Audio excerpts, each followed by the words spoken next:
All right, well, I guess I'm hooked, everybody. It's Jake from the Bruin Show. Thank you very much for listening. I appreciate your support. Before we start the show, I do want to mention one thing that I recently ran my first half marathon, actual, half marathon, big old event type of thingy. I really liked it. I enjoyed it. I did the Long Beach half marathon this last Sunday and had a blast. And it got me, along with my running partners, to decide to do some more of these things. So the first one that came up was the Rose Bowl half marathon that's happening on January 18th in 2026. And when I looked into registering for it, there was a fundraising goal that you could pick. And I said, you know what? Why don't I just do that this time? So I am fundraising for the Rose Bowl half marathon, and the money goes to the McCourt Foundation. If you've never heard of the McCourt Foundation, well, neither did I. It is a foundation that raises money to cure neurological diseases like Alzheimer's and MS and conditions like that. It's my pleasure to try to raise money for that event, which will be in January. I got like 100 days to raise my goal. And if you would like to contribute to my goal for running this half marathon, please look in the show notes. But I'll be doing this for a month or two, and I appreciate all your support. If you want to just cancel your What's Bruin subscription and contribute to this instead, I'd be more than happy for you to do that. I'm not going to bump you off the Slack channel or anything like that. This is a new thing for me, but I'm hoping I can raise some money for this wonderful charity and then go hopefully run the half marathon without dying. But without any further ado, thank you for your support once again. And here's the What's Bruin Show. Hey everybody, this is Jonathan Ogden, and you're listening to the What's Bruin Show. Hey Bruin fans, this is David Singleton, and you're listening to the What's Bruin Show. Go Bruins. Hey, this is Wayne Cook, and you're listening to What's Bruin Show. Hey guys, it's Chris Johnson, UCLA national champion. I need y'all to listen to the What's Bruin Show. These dudes are off the hook. This is Maurice Jones-Drew, and you're listening to the What's Bruin Show.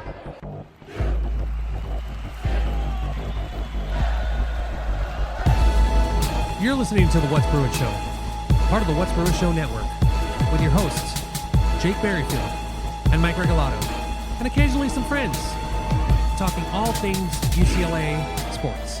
And now, it's time for the What's Bruin Show. Well, hello, and welcome to What's Bruin. I'm your host, Jake Berryfield, and I'm joined by my good buddy, Mike Regalado, face-to-face in Casa de Mike, the castle of the crown. We're here out in the San Gabriel Valley, SGV, and I'm here with Mike sitting in his place that I've been to for the first time. It's really cool. I like it. And he's got a cat, which I love. The cat hasn't cottoned to me yet, but he's a big jerk. Yeah, he comes up to you, be like, "Hey, love me," and then as you go to pet him, he's like, it's a beautiful cat. It's got like a black top and a white underbelly, and kind of like some semi stripes going up his midriff. Yeah, he's half black, half white. He's half lucky, half. He's jerk. lovely. He's a very, very lovely cat. And no, I love him. He's a fantastic. Shiloh, what's up, bro? Yeah, but DJ Gato Loco. We are here. Yo? Yeah. He's got a cool thing with his mouth too. Anyways, we're here, and thank you for joining us. We're doing a remote thing because I'm doing something weird. I'm going to a concert in Pomona in like an hour, which is going to be awesome. And which is perfect. This is like perfect jumping off point from there. Mike was gracious enough to host the show, but the only downside is I don't have one of my boards plugged in, so there's some sounds that I won't be able to make, but I don't think any of you care about that. I do have the wonderful Rodecaster, so I do have some things I can do on this.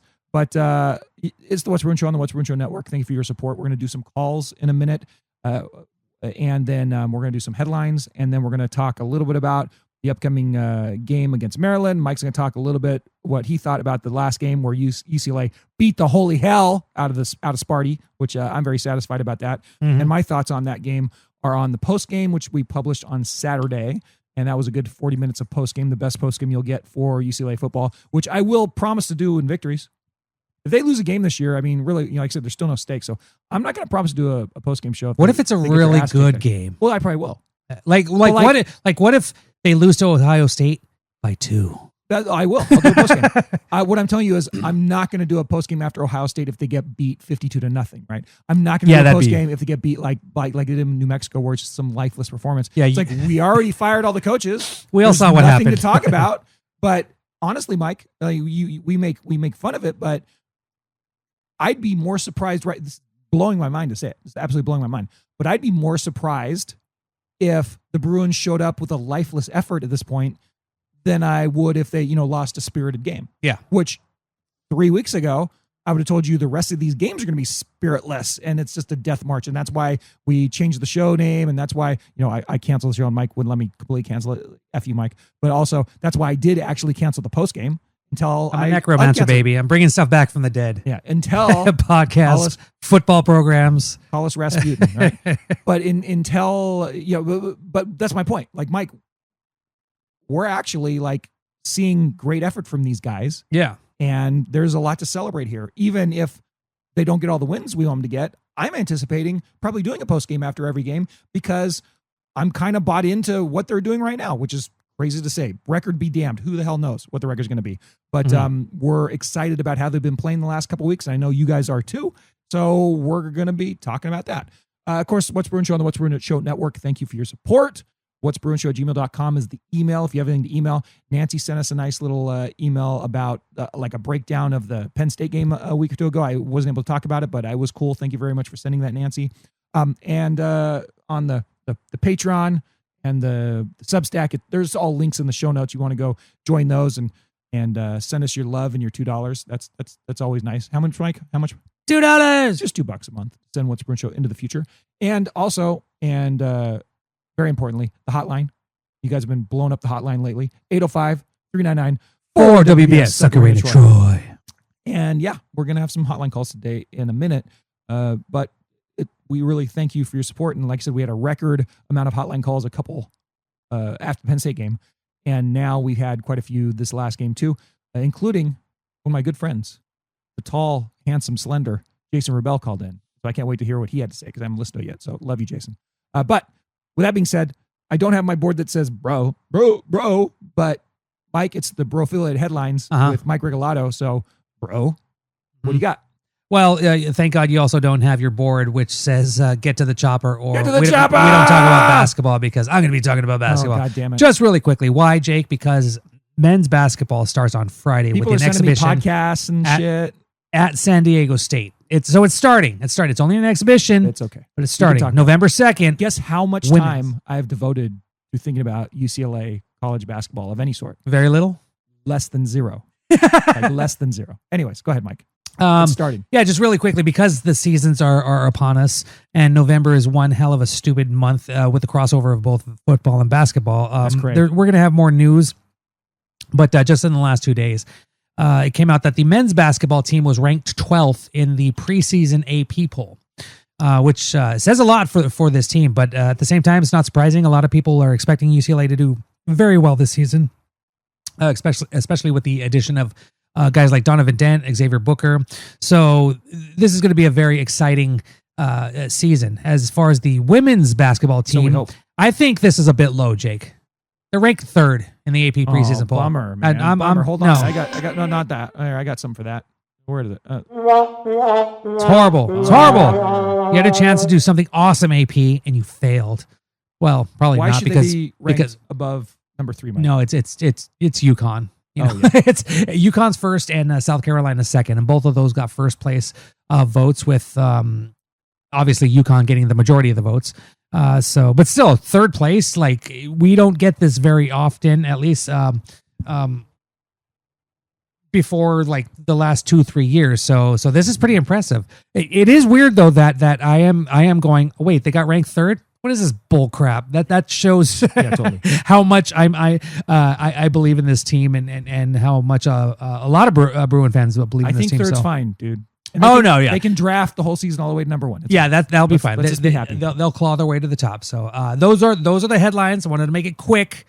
Oh, that's it? You don't got any more headlines? No. You can have more headlines if you want, Mike. No, Okay, that I'm was not it. gonna- There really isn't Okay. anything else. That's good. I'm sending pictures of your cat to my family. So that's good.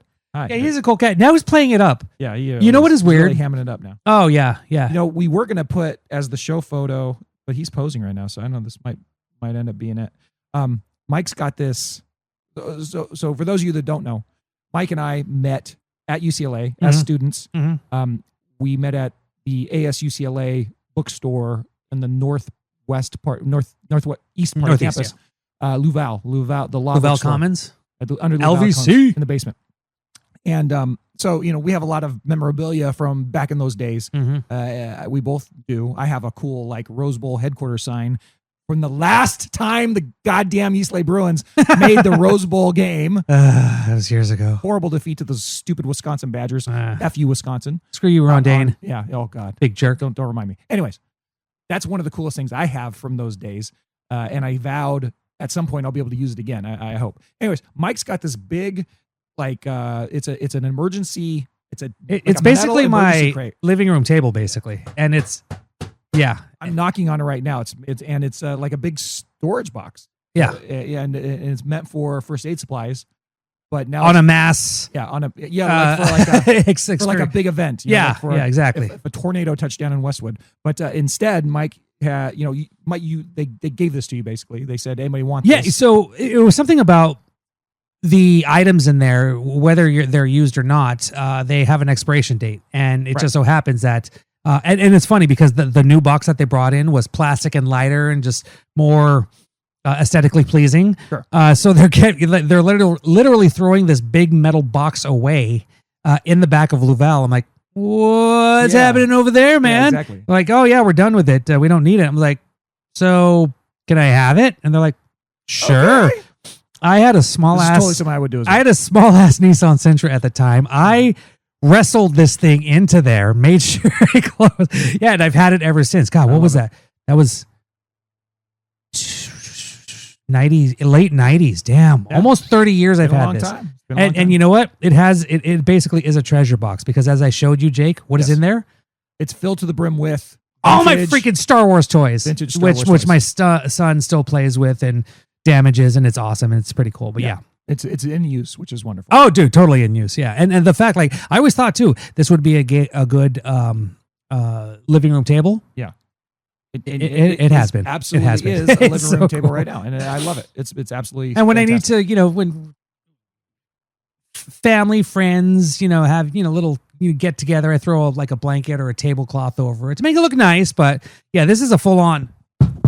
Oh, it's that metal box. It's solid, baby. I've damaged my toes many times on feel the edge. Feel the edge right there. Oh, no, I know. That thing just sticks out. It's like, oh, you son of a. But it's worth it. Oh, totally. Love it. All right. So LVC. Great. And thank you for having me, Mike. And it's wonderful to see this thing. Now, we are going to do the hotline calls now. 805-399-4WBS. Second to try. And first up, we have Mike from Jersey. And I think he's going to, it's a long call, but let's listen. What's up, fellas? It's Mike from Jersey. This is a completely different team. It's safe to say that every team UCLA plays from this point out is going to watch film from Penn State and Michigan State. They're a completely different team. They do nothing similar. There's nothing they do from the first four games. They are. It's remarkable what they run the ball well.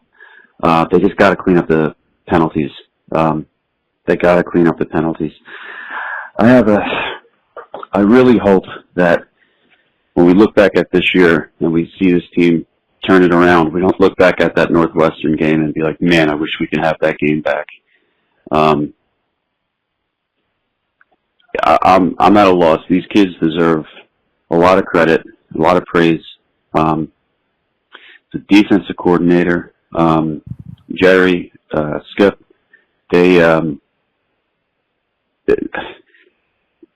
I'll tell you what, how this season pans out, if they end up pulling some good wins towards the end of this year, it'd be very disrespectful that they don't get interviews for these job openings. We'll see how the season pans out. I mean, it's going to be an interesting game next week. Maryland's got a good quarterback, very mobile. But I hope this generates a little bit of buzz for the fans to come out to the Rose Bowl. Today's a good day to be a Bruin. I was really proud to watch them. Man, it was a complete pleasure to watch them play. And what was interesting this week, they gave up a touchdown on the first drive and how they responded. I'm blown away with their performance. Go Bruins, keep this ball rolling, and can't wait to hear you guys show this week. And man, I really hope the Rose Bowl is packed for these kids next week. Take care, guys. Four's up. That's right. And I think Mike might be putting himself on a timer, which I like, because you have like 3 minutes to make these calls at the most. Some people run over and some people don't, but that was a well-timed call, Mike from Jersey. We didn't hear from the kid. It's okay. We'll hear from him next time. But I hope you guys are well out there on the East Coast. And yeah, the Bruins are doing well, and hopefully they kick the shit out of Maryland too. That would be lovely. The things that he said that I want to respond to right off the top of my head are, it is amazing how much different the offense is from what it was during the 0-4 skid. And, you know, you can attribute it so much to them theoretically, or what they're saying is they pared it down. They went simple, no more RPOs. We're just going to call a play. We're going to execute the play. And I think for this particular crew, that obviously is something that is better for them. You know, we lamented the way back in the day, the Palomalu offense. We lamented the Eric Fredo Bieniemy offense as being overly complicated with too many plays, period, too many options in the plays. Yep. And then I think we could conclude that with Sinceri, at the very least, for this particular crew, his offense was a little too complicated in the moment, like making the decisions you need to make in the plays, the RPOs and all that stuff. And simplification from Jerry and the brain trust that modified this offense after the fourth game obviously has yielded some great results, and I love that. But what I would like to point out is, in the offseason, what the hell did we say? They were so bad at running the ball last year, and then they started the season so bad running ball this year. But a lot of the guys were the same. And, you know, they brought in some other guys in the offensive line. But we knew they could do it. So it was a matter of the deployment and the coaching, in my opinion. And that's kind of borne out now. These guys are all pulling in the right direction, and they're executing a scheme that they understand. And, oh, lo and behold, now they can run the ball. So, gee whiz. It's like a magic trick, right? But they had it in them. Oh, hey. Dodgers just hit a home run. Let's go. It's 3-1 in the it's going to be 4-1. Top of the sixth. Oh, when he hits home, it's going to be 4-1. Oh, I love this. Let's go Muncie. Oh, right. Oh, no, it's 3-1. It's 3-1. They already counted. Muncie's been nails this series. Absolutely. And then as far as the Northwestern win, Mike, I don't know how you feel about this, but certainly I think all of us had thoughts of, oh my God, if they just would have got it together during that Northwestern game, which was very winnable. Yeah. Well, we wouldn't have gone through all this bullshit with the What's Bruin show having to be canceled and whatnot. That certainly would have been nice. But honestly, I don't know if they beat Penn State if they beat Northwestern, right? Like there was part of it, like they needed the catharsis against Penn State, I think. And part of the catharsis was the getting to 0-4. Yeah. You know, the hitting rock bottom. So I'm kind of like, we weren't expecting the Penn State win at all. No. It'd be nice if they would have beat Northwestern, but they didn't. And the record really doesn't matter this year anyway. I know that theoretically they're 2-1 in the Big Ten, but yeah, that's crazy. They're not going to win the Big Ten conference, right? They're not, because they're not going to beat Ohio State by all accounts, and they're not going to beat Indiana by all accounts. No. And that they don't have any national stakes because they won't be able to make any sort of playoff with, because no automatic. So all that shit doesn't matter. We're not worried about the record this year. We're worried about the progress of the team and the trajectory. And so all those things still on the table. It doesn't matter if they beat Northwestern or not. So just throw that one out the window. Two things about that. When I did the post-game spaces, someone said, someone came on and said, you know what? Maybe UCLA needed to lose that Northwestern game so that they can get Jerry Neuheisel in there. And with that, I forget who it was. That's a very good theory as well. This was interesting. I forgot what defensive player said it. I don't know if it's Key Lawrence or Anthony Jones. Whoever it was. He said something really interesting that, yeah, they lost at Northwestern, but Kevin Coyle, who that was his first game, he came in there at the halftime and pointed to people who goes, okay, I know what you can do now. I know what you can do now. This is what you're going to do in the second half. And that's when we saw a better second half when they shut out Northwestern. They just didn't have any offense. Nice. Well, I mean, that's a nice anecdote. I like that. I know. I was like, that makes a ton of sense. And that's good coaching too. When you can analyze what's happening in the first half and go, this isn't working, but I can see your strengths. I'm going to have you do this. Well, and I'll just say this. Jones, freaking brilliant. Jones played in the last game, and on the post game, he was one of the ones I neglected to celebrate because I just didn't think of it. So let's play Sha-La-La for him. All right, very good. So let's get. Just really quickly. My second point is that someone, I forget who it was. Obviously, social media. I've been all over that, seeing what the national and local view is. Someone pointed out that I think it was ESPN LA Radio, something like that, to the effect of UCLA was dead and now they're darlings.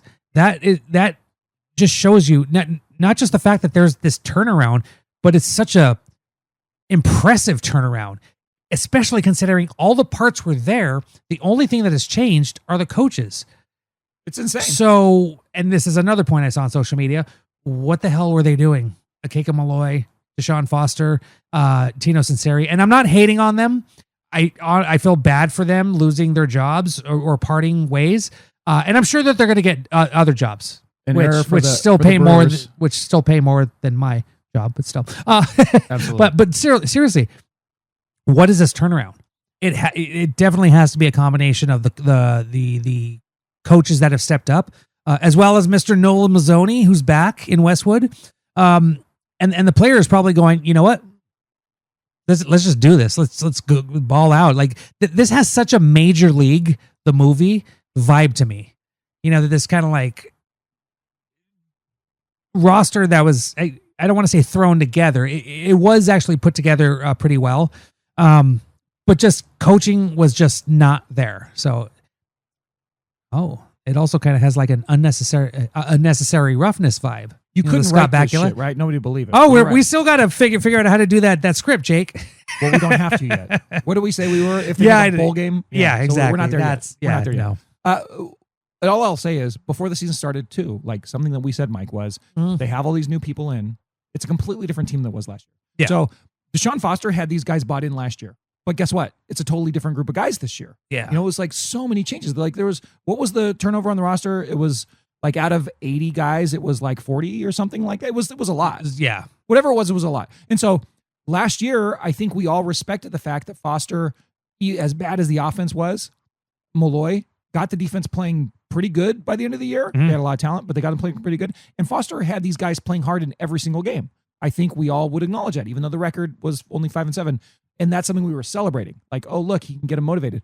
But for whatever reason, you took all those guys out, you brought in all these new guys, and he obviously did not have the same buy-in from this particular group. And the thing that I said before the season started was, there's a lot of new guys here. We think they're going to be pretty good because we think that they have some talent. Oh, lo and behold, look at them now. It looks like they got some talent, doesn't it? Yeah. But it sure didn't look like that to 0-4 when people are proclaiming UCLA the worst job in the country and people are saying that Nico came and he has no talent around him and yada, yada, yada. Well, guess the fuck what? Obviously, Foster did not have the same cachet with these players, and they were not pulling in the right direction altogether. And that changed when Skipper took over. Yeah. That changed when Neuheisel and Coyle started manning the position coaches. Quick question. I don't want to get too deep coordinating. into this, but let's say UCLA has an impressive performance, bowl game. Should Jerry They make a and bowl Tim game and and- Coyle be considered for those positions? They absolutely should not be considered right now. Yeah. If Right now, they yeah. go to a bowl game and win or lose it, if they go to a bowl game, they should be considered. Yeah. They shouldn't automatically get hired. No, they no, no, shouldn't no. necessarily Just- be at the top of the list, but should they get considered? Absolutely. Yeah. But they shouldn't be considered right now. Yeah. Oh, They yeah, definitely. absolutely shouldn't. They've only won 2 games. Well, they've only won 2 Still games, 2 and they're the 4. interims and all that stuff. And like, and Yeah. UCLA honestly cannot go into we're going to hire another guy that's never been a head coach and never really done, like, Yeah. so far, That's a thing. Like, 'cause so like, far, I'm in love with Tim Skipper. He is fucking awesome. He's great. And Jerry, like, I want Jerry to be president. But right. but as far as Of the qualifying galaxy. for the UCLA job, like, you could sell me on Jerry right now more than you could on Skipper. But the head coach has to be, unless there's an unprecedented, weird turnaround for UCLA football this year. Yeah. It has to be a guy that's an established Yeah, definitely. record in some way, shape, or form with a track record of doing the whole It's- coaching thing. The It's- whole coaching thing. It Not just- definitely, the 2 people that should not be considered, Jonathan Smith and Well, James Franklin. I don't know. Someone said, I said, hey, James hey. Franklin should not be considered. They're like, it's James Franklin. He's been successful. Why do you think he shouldn't be considered for the UCLA job? I'm like, because he lost to an 0-4 UCLA team. Yeah, and I respectfly disagree. I don't. Oh have no, all they're that. Yeah. But I was being snarky. Yeah, I know but- you were. And like, look, like the Godfather Jim Ben Dad. I think he's a. He's not a- not a fan. Not a fan of the Raina Franklin. Troy crew. Not a fan. And so I'm certainly not saying that they should hire him. But what I'm saying is that's the type of resume that I would like to see for the next Bruin head coach. That's true, yeah. Or like a super hot coordinator that just won the national title or something. I don't know if UCLA has. I think they have plenty of cachet to hire a perfectly good coach with a perfectly good record resume. I don't know if they have the cachet to hire like the hottest coach at this point, but we'll see. Here's another headline. But Skipper should not be considered until they've had some unique benefits or unique outcomes. And in regards to that, we actually have some breaking news. What's brewing? Breaking news. On a weekly basis. News just in. Word came out yesterday that the regents were meeting for a very interesting reason. Well, Ben Bolch posted this about 3 hours ago on this fine Tuesday evening. From this point on this fine Tuesday evening, he writes on Twitter, by a 12-1 margin with 3 abstaining, the UC Regents voted today to approve unspecified compensation parameters for UCLA's next football coach. Go Bruins, right? That's huge. Go Bruins. Go Because Bruins. obviously UCLA is a public university and it's tied to the UC system, so they can't just go, hey, we're going to give $20 million to Nick Saban. Yeah. No, they can't do that. They absolutely cannot. So obviously unspecified, but the fact that this kind of signals that UCLA will be able to spend a little bit more And it goes for that coach, for the coaches that you're talking about. It goes to all the bullshit people have been talking about the UCLA job. Yeah. Number one, if you're in fucking Iowa and you're going to maintain that a job out there in the Midwest, it's not Penn State, it's not Ohio State, is, head and shoulders above the UCLA job, you're just full of shit and you're fooling yourself. You're full of shit and you're fooling yourself. Yeah. I'm not saying UCLA is the best job available out there, and certainly by the end of the year, there's going to be a lot of coaching openings, and so we'll see where the Bruins land, but it is not on the lower end of possible jobs in any way, shape, or form for a coach that is motivated to be here and wants to be here. So just get that out of your minds, people. If UCLA makes the right coaching hire, UCLA will be pretty darn good. And I think, and it's been these years and years of decline and getting it run into the ground and chasing the fans away. That's going to get turned around if they make a decent hire. And we hope that they do make a decent hire and there's a step in that direction. All right, we have more calls. And by the way, Mike, you thought I don't have it, but it's on here. Get to the chopper! Oh, there we go. And also watch yourself because Sounds rumpy pumpy. you got that too. So anyways, all right, let's go. Next call. Well, proven not to be one-hit wonders. Hi, Des. Dominant on the ground. Nico was great passing the ball. It was another performance that should have started at the beginning of the season. And I just want to say I thank Tino for quitting and losing against Northwestern, because if not, who knows what would be like right now. Go Bruins. Yeah, and Des just said it too. Like, we just talked about it, so we're not simple and sweet. But it's like, if they wouldn't have lost Northwestern, maybe he doesn't leave, and maybe we don't have what we have. Yeah. So just the way things happened are the way they happened, and let's just this is the best possible world, best of all possible worlds. Yeah, that's exactly the philosophical statement. Whatever, buy it if you want. All right, my guy, Jason Rebel. He's tall, like I said. He's slender, like I said. He's handsome. Yeah, great guy. Go Bears, go Bruins. Hey, Jake, Mike, it's Jason from Van Nuys. What's up, yo? I'm just calling to indicate how elated I was from today's win. I thought we played very solid on all sides of the ball. I still don't like the penalties. I know the penalties weren't on the line, but first play from scrimmage was a false start, and I don't really like the penalties, so we need to work on that. I love watching them play, and I feel the trick plays or the fake punts and the Wildcats are great for a team that has really nothing to lose. We're likely not going to be a bowl team, so just play for each other, play for the fans, and play for the heart and the love of the game. So I'm enjoying watching them. I'm enjoying these last 2 wins, and let's see if we can get a few more. That'd be fantastic. Thank you. Thank you, Jason. Yeah, absolutely. And I agree with everything you said. And as far as the penalties go, it's like when you're kicking the shit out of Sparty, like you did kick the shit out of Sparty, the penalties don't matter. But that's one of those things where it's like that could really defeat the Bruins in one of these close games where the other team is matching them tit for tat, and so he's right. They do have to clean that up, but geez, I would take this effort over, anything we've seen before now. So I'm hoping it'll be okay. Yeah. But we'll see. Certainly these could be some very costly things. I felt bad for my man, Jet, because it seemed like every time he touched the ball, he did something cool. And then they took the gosh dang play away because of a hold on the outside. I blame offensive lineman. You blame who? Offensive lineman. Don't you dare, you son of a bitch. Anyways, thank you for the call, Jason, and I appreciate it. And call back, please. All right, here's another one. Hi, Jake, and hi, Mike, and It's hi, Nancy. hi, West Bruin Show family. This is Nancy. Been thinking about, after listening to your show today, this is Saturday evening, that it's really strange. Football is very strange. Penn State's 7th in the nation. Everybody's shaking in their boots over them. And then we play them, and we win. And then all of a sudden, before we played them, Oregon played them, but they lost to Oregon, but people weren't too annoyed with that because Oregon was so good, supposedly. And so then we played them, and then we beat them, and then Northwestern, whom we lost to, we shouldn't have, but we did, they beat them. So maybe Penn State isn't that good, or else we broke them, one of the two. That's right. So now we're off, and we broke Michigan State, in reality, with that injury to that poor quarterback. What a great hit. So I would say we will really know how good we are by the beginning of November. We'll play Maryland, Nebraska, and Indiana. And if we do well against those three, I say, what the hell, let's beat Ohio State too. So love to hear your thoughts.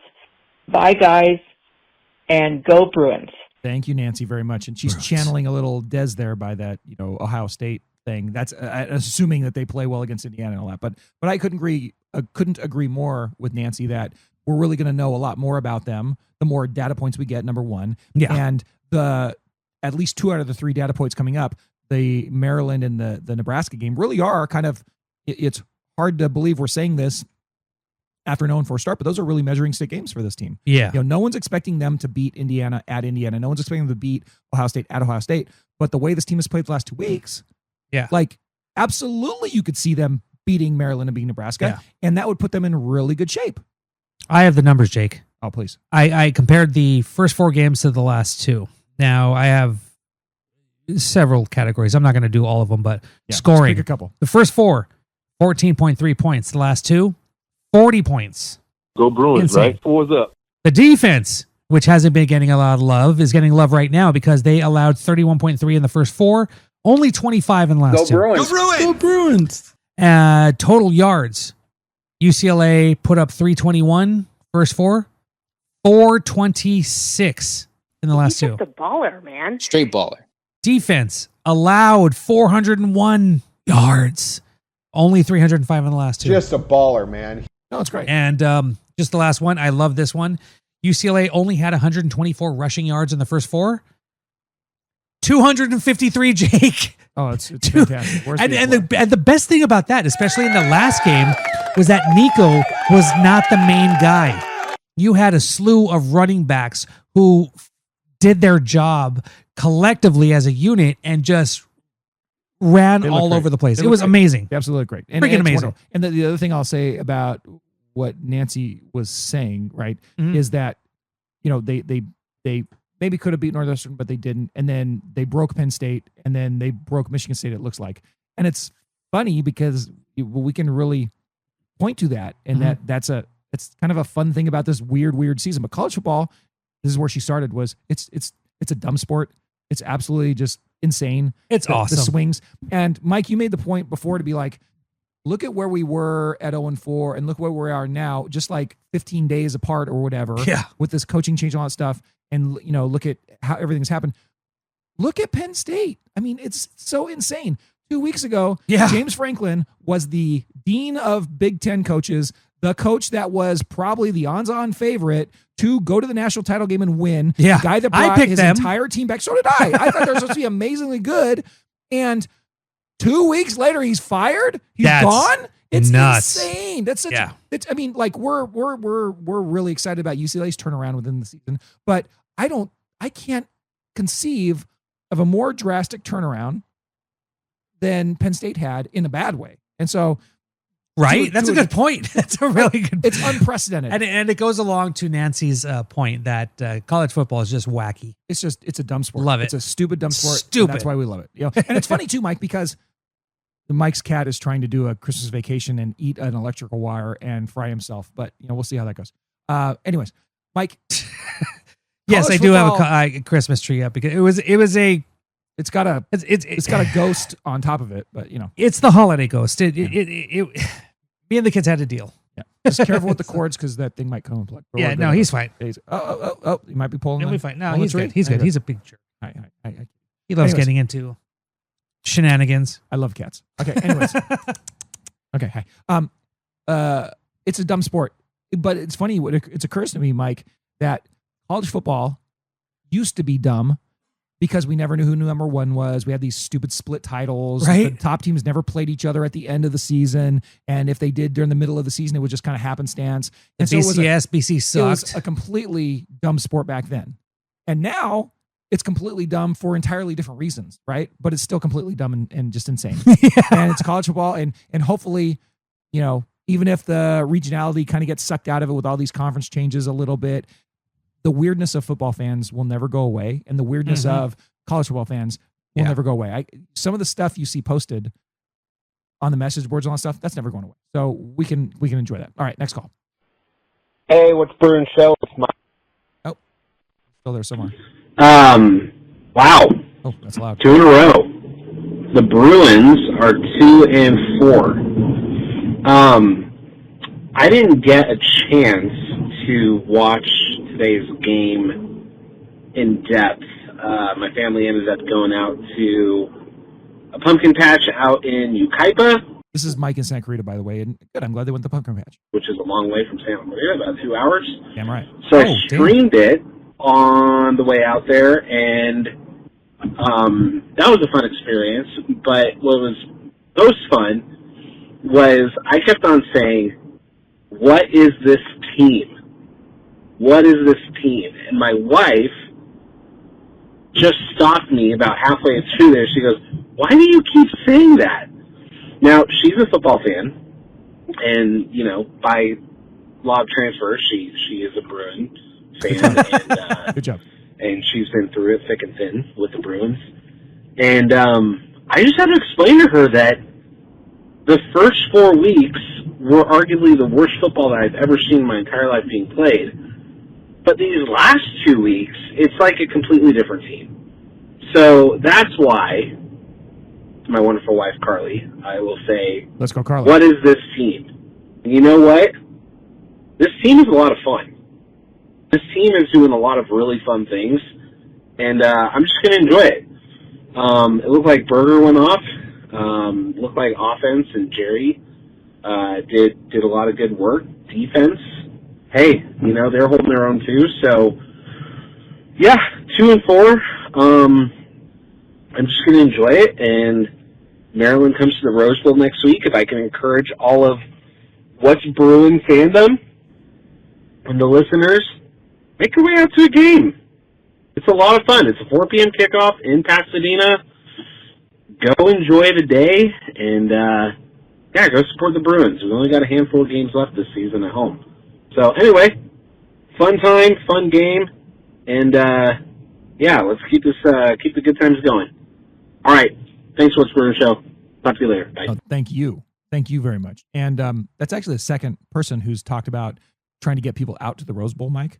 And we're deep enough into the show right now that only our real fans are listening right now to us talk to these callers, and we appreciate them. So I'm going to say this right now. I offered up my tickets because I'm not going to be there because I'm going to be at home cooking a cookout that I planned with the Shirleys when UCLA was 0-4, and as Mike said, it was the worst team of all time. And I'm like, I'm not gonna go to the Rose Bowl for this nonsense, right? I was out. So anyways, I planned a cookout with the twins, and I'm not going to back out of that engagement. I'm going to be making some pulled pork. They're going to be making some mac and cheese, and we're going to like put it together like like Schwarzenegger and Carl Weathers and Predator. We're going to do that handshake and do the pulled pork macaroni and cheese. Anywho, I'm going to say this right now to the What's Bruin Show audience. I offered my tickets to Des. He can't go. So the first person to email, I'm going to just go by the timestamp, what'sbruinshow@gmail.com. We'll get 2 tickets, if they want them, to the UCLA Maryland game in the What's Bruin Show section with a parking pass. And God bless you. God love you. If you want them, they're there for you. First person to email is who gets them. So, and these are for free, Jake? Gratis. Free. Call in, baby. No, don't call. Email, Mike. Whatever. Email the What's Bruin Show. Don't tell him to call. I'm not checking the goddamn calls, Mike. I was vibing. I know you're vibing, Mike. No, email. Yeah, he just said email. But just, whatever. I love Mike. All right, anyways. But anyways, yeah. Great. Thank you for the call, Mike, and we will see you soon. I love that guy. And hey, Carly, what's up? So next, last call, Mike. Okay. What is it? Hey, Jake and Mike, what's happening, man? It's Tony. Hey, Tony. I am calling you from New York. One of the best things I like about traveling back east is on a 5-hour flight, taking in, I guess I binge listen as many WBS shows. Yeah, let's go. Of course, I had an opportunity to catch up on the last 2 shows since I didn't get an opportunity to listen to the recap coming away from Penn State, the callers, the caller show as well, and then the most recent one, the routing of Sparty.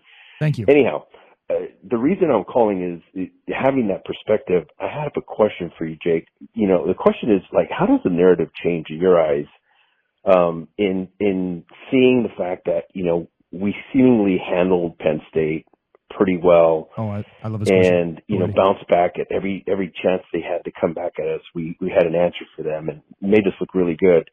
Conversely, we handled Michigan State really well as well. And we looked good as there as well. But, you know, with Penn State losing to Northwestern, you know, it really kind of takes the sugar out of my coffee with our victory over them. And I'm wondering how, you know, what the narrative is like in your eyes now that, you know, they've lost to Northwestern and their season seems to be circling the drain.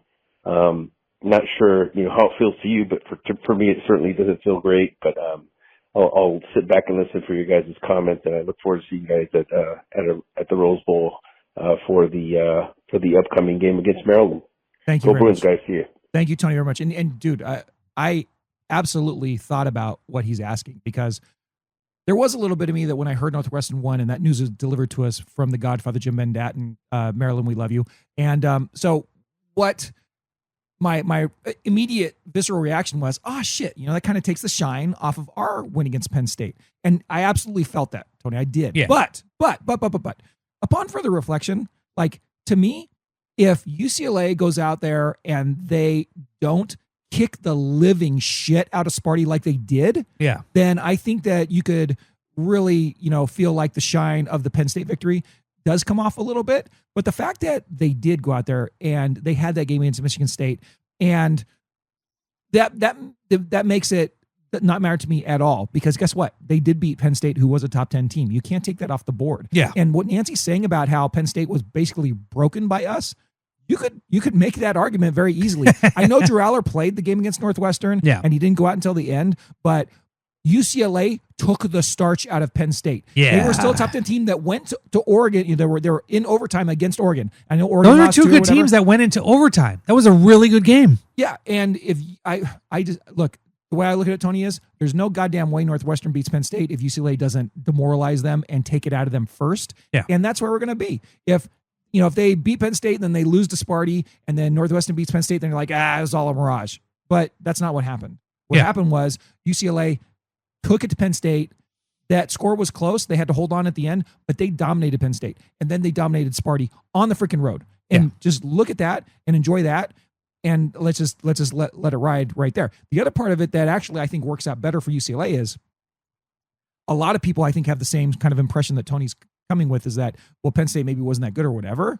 Well, that takes the heat a little bit, just a little bit degree off of the, well, you got to hire these coaches, these interim coaches as your guys. The national narrative of that will kind of fade away a little bit. I think it'll let UCLA make an independent decision about who should be the best next UCLA coach. Yeah. And if it's Tim Skipper, whatever, but like, I just don't think that there should be any external push for that until we have many more data points for them.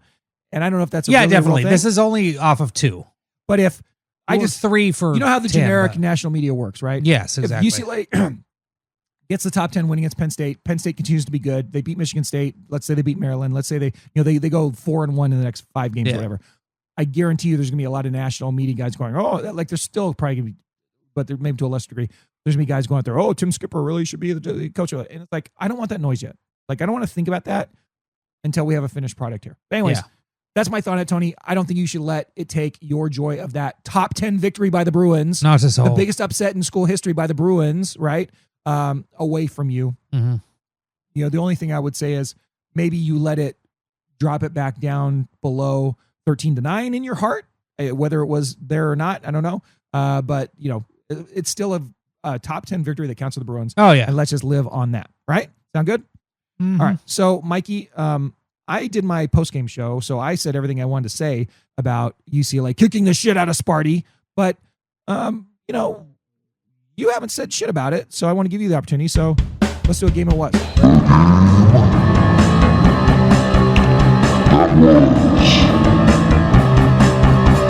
But let's try to be concise because I do have to go to a concert. So No, I Get to the chopper! Jake, there's no one other than me that understands I know. the need to go to a concert and at a certain time. But anyway, let's get through this really quickly because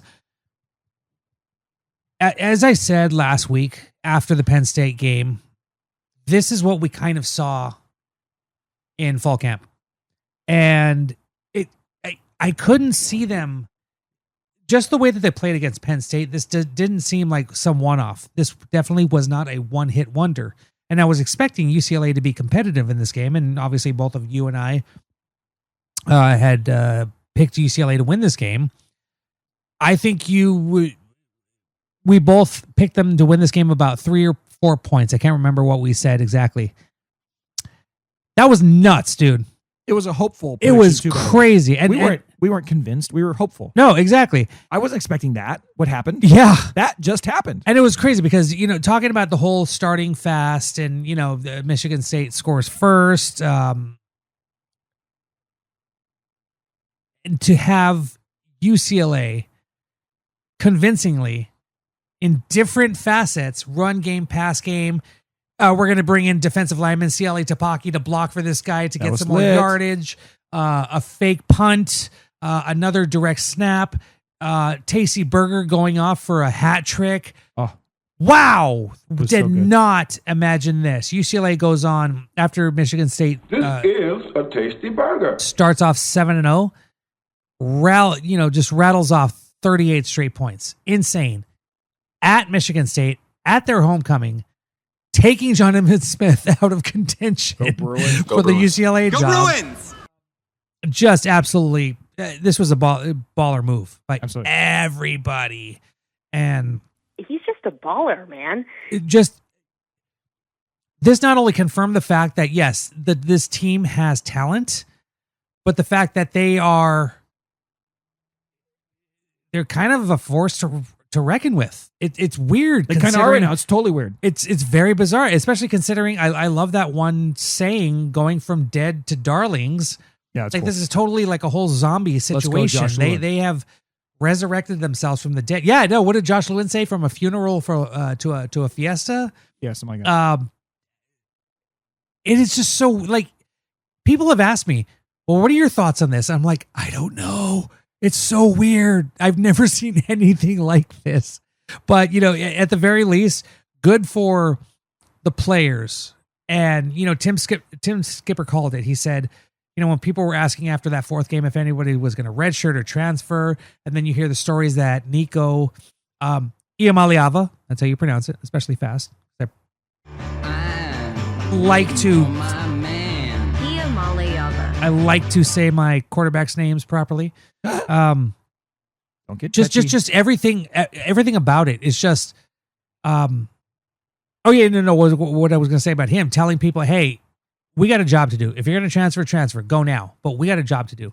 And he's been so cool under pressure. Yes, he was the main force behind the Penn State win. And then you were kind of expecting that again. But he kind of took, like, he still QB'd the offense. But everyone else was a main player here. He threw to 9 different receivers. I think there were 5 or 6 different guys that carried the ball for rushes. Nico,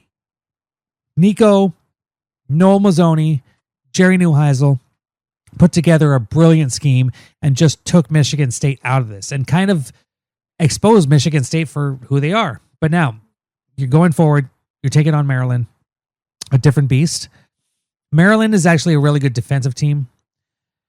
So we think. Offensively, exactly. Yeah. I mean, they just got beat by Nebraska, and now all of a sudden everybody's like, oh my God, Nebraska's awesome. We're going to rank them in the top 25. Sure. Okay, cool. It was still actually a pretty close game. I saw that game after the UCLA game. Yeah, Maryland is definitely going to give UCLA some trouble.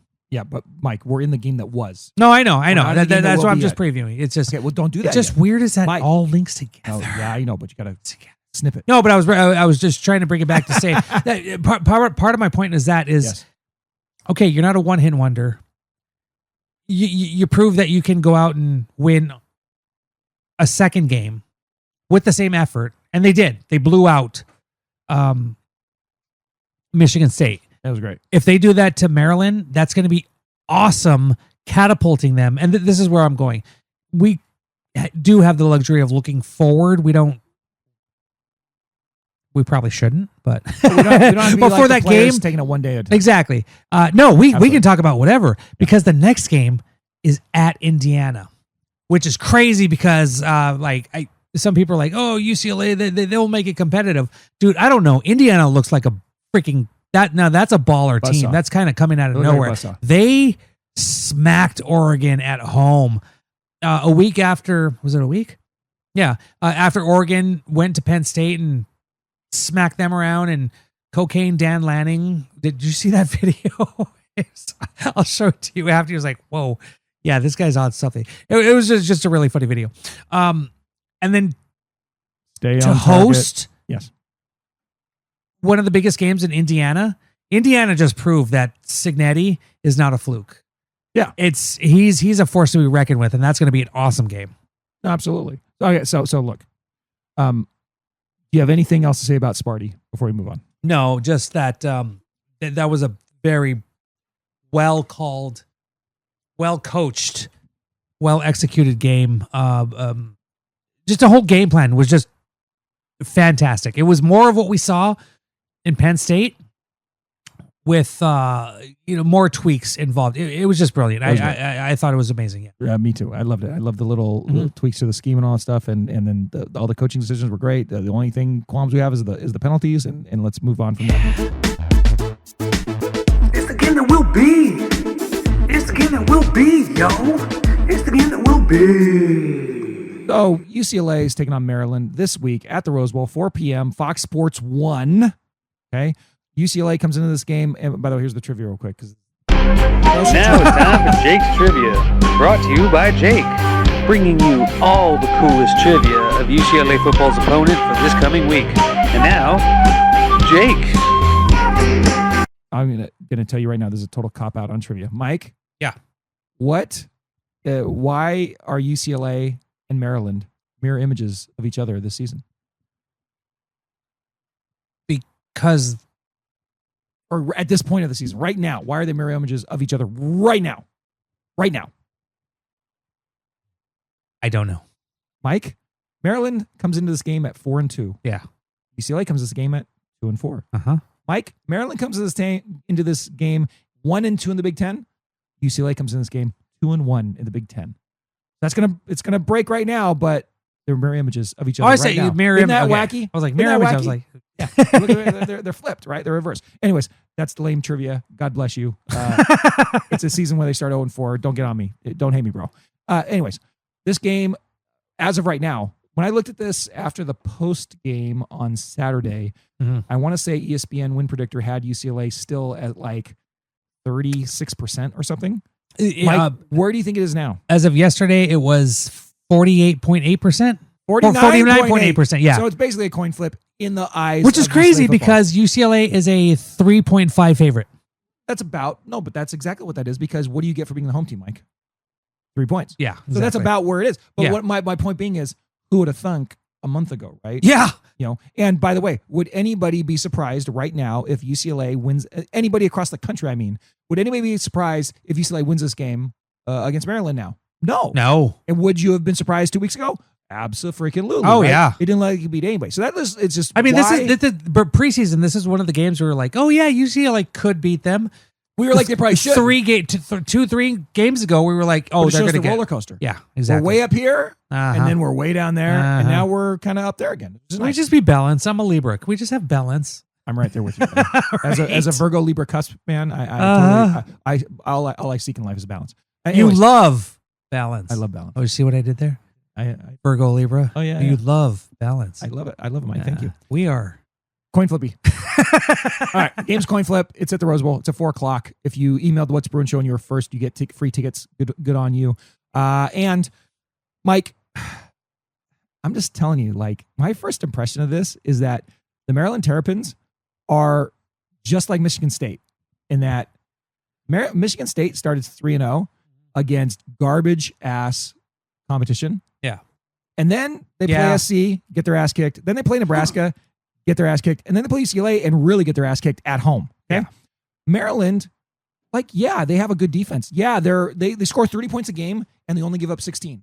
And that's great. Loxley, I wish I had the Robin Hood of Loxley drop right now for that fool. But, I don't know the next time we're going to play Maryland after this year. Like, I don't know if they drop off the rotation. But that's fine. And good, call off Christmas. Yeah, good on the Terrapins for doing what they did. Mhm. But they did it against lesser FAU. Yeah. 39-7. Yeah.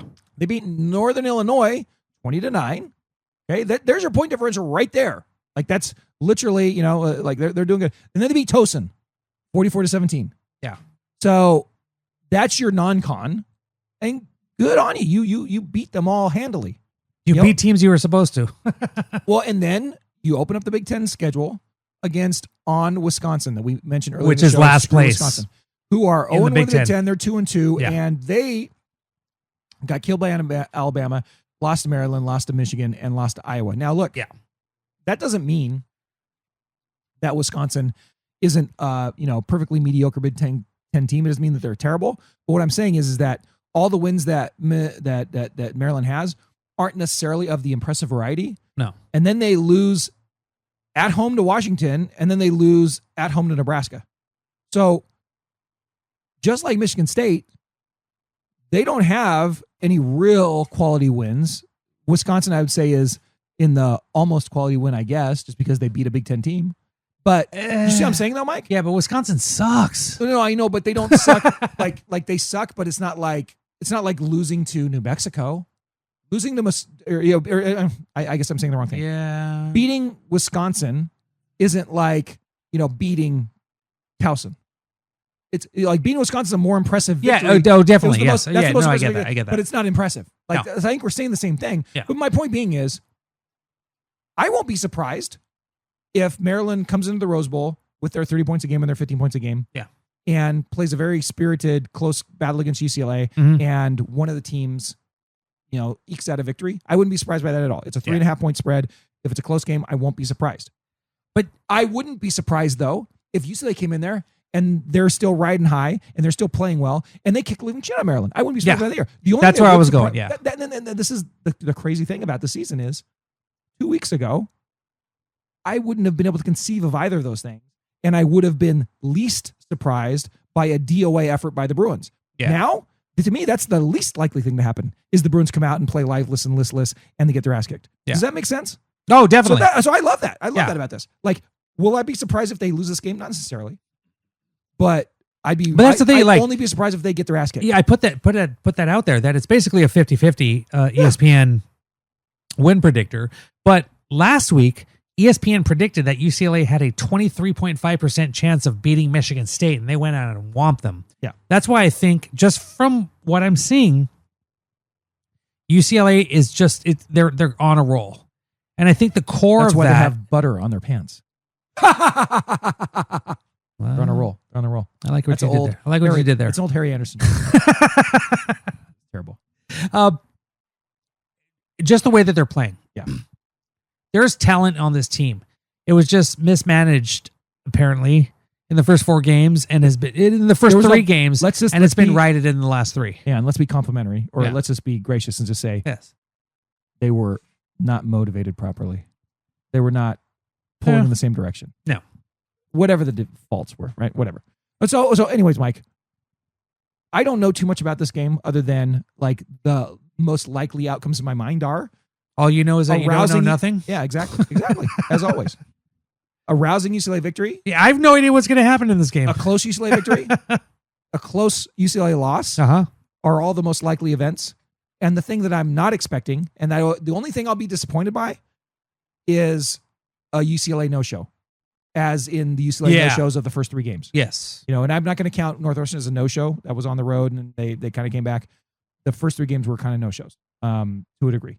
When you're down 23 points to UNLV, when you're getting your ass kicked, New Mexico, that's inexcusable, and Utah obviously got their head boxed in. Mm-hmm. So that being said, Mike, you know, you got a score for us? You want to? I know you like to do that. I don't really want to pick the score, but you go for it. This is part of our protocol, Jake. This is what we do. Right. We've been doing this for 13 years, and we're going to keep. This is the season that until we broke all the did protocols. until we did the day we Well, maybe died. cancel the show again, Mike. Yeah, exactly. Yeah. How many times did we almost cancel the show? Well, we canceled it for reals once. Yeah, we did actually. Yeah. So Son of a gun. that was real. That was real. But you know, we like the darkness. We like resurrecting all that stuff. I'm gonna go. I really think UCLA is just surprising people, and they just have unlocked a power which the previous regime just could not figure out. In Jerry, we trust. That's the man Tim power. Skipper is the man. I think he's taking UCLA on an intergalactic journey that it's never been on before, because this is one weird, unprecedented season. I love it. I'm going to go with UCLA winning this game 35-14. 35-14. Yeah. Sounds good. I dig Take that, Terrapins. So it's going to be similar to the Michigan State game, in your opinion? Yes. Okay, cool. I'm going to say, I'm in a similar vein. I'm going to say UCLA 41. Oh. I'm really suffering from the sin of pride and homerism right now. UCLA 41. Maryland 16. Right? They're going to There just seems to be something about this team on both sides of come the out, ball. play hard, clean up the things. Pagani's not going to miss get doinked on a field goal, because that what's the score for Michigan State would have been. Yeah. They dropped 41 possibly in that game. Anyways, they keep the hot streak going and they play hot, and then we go into the end of the game with, you know, on a high streak, and we'll see where the chips land. By the way, the Dodgers, it's the top of the 8th. They got the corners covered. 1 out. Kika's at the plate, and they're up 5-1. So the Brewers can suck it. Looks like Schlemazel. Yeah, Go absolutely. to hell of Foster State. I don't know. If the Dodgers can didn't mean manage, that was not to- rude. That was rude. If the Dodgers can manage not to choke away 2 innings of baseball, they're going to come back to LA up 2-0. And that's going to be crazy. a lovely freaking thing. Lovely thing. Okay, so let's go. Let's go Dodgers. Dude, we should get tickets. When's the next game? Thursday? We're not getting tickets. Mike, you know how much those tickets are going to cost? Believe me, I had tickets last year, and they're way too expensive. Anyways, Mike, God bless you. What's wrong with you? Jake, you got a concert. Let's go. Yeah. Oh, sad Brewer fans. Aw. Womp womp. They have nice colors.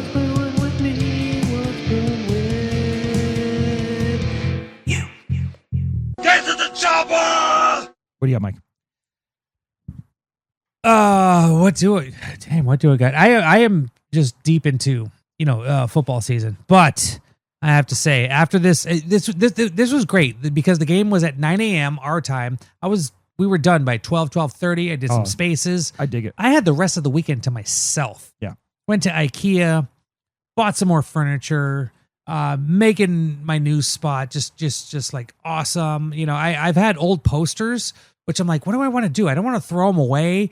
I have this old Thomas Guide California map, which just I've had it since I was like in 6th grade, and it's just worn at the corners, nails, that putty that you put on, and I'm like, I don't want to throw this away. Went and got a frame with it. It's on the wall. I'm just like having a good time decorating this new place and making it livable and artistic and fun and all this. I'm like, dude, this is awesome. I love having like the What's Bruin show here. I mean, if you're ever down to come out here again, Jake, come on down, man. Very cool. It's fun. Dude, I was mad though because I asked you if you had eaten. Because if you said no, I was going to run to Petrillo's Pizza, which is just up the street. Yeah. One of the best pizza places in the SGV and the solar system. I'm just saying, just I'll absolutely. take that pizza next time. Let's do that next time. But no, just after that early game, I was like, I have the rest of the weekend to myself. Let's make this. And we alluded to the fact that I already have a Christmas tree up. Yes, my kids are already in holiday mode, and I'm like, pump the brakes. Do you know who your father is? Spooky season. I'm all about it. So we came to a compromise. We have the tree, but we have a ghost on the top of it. It was nice. We have the holiday ghost blessing us with his presence and awesome ability.